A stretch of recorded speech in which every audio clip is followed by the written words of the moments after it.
Et c'est un voyage en enfer que vous nous proposez, Daniel Fortin, puisque vous nous emmenez ce matin dans ce que vous appelez la pire économie du monde, le Venezuela, où les opposants au président Nicolas Maduro manifestaient hier pour obtenir son départ. Il y a d'ailleurs eu des incidents qui ont fait plus de 20 blessés et des dizaines d'interpellations.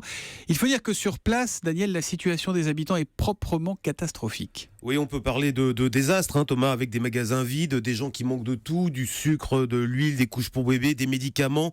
Les autorités dans les villes ont mis en place un rationnement alimentaire, bref, un cauchemar qui dure depuis près de 3 ans et qui continue, puisque d'après le FMI, l'inflation devrait encore dépasser les 700% cette année. 700%, c'est le plus fort au monde.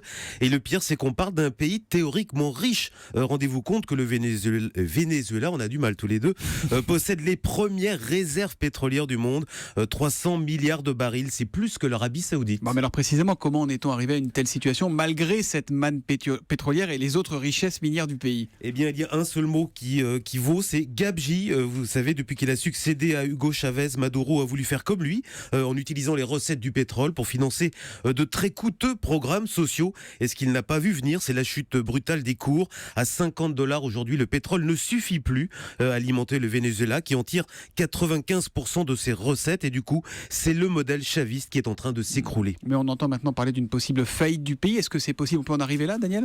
Alors ça, non, bizarrement, c'est peu probable parce que malgré la situation qu'on vient de décrire, les investisseurs internationaux qui détiennent l'essentiel de la dette du pays le considèrent toujours comme un bon risque, tout simplement parce qu'on l'a dit, il a des réserves de pétrole, mais aussi de fer, de bauxite, de diamants, donc il peut facilement se relever. Et puis Maduro a beau être un socialiste à l'ancienne, il n'est pas totalement fou.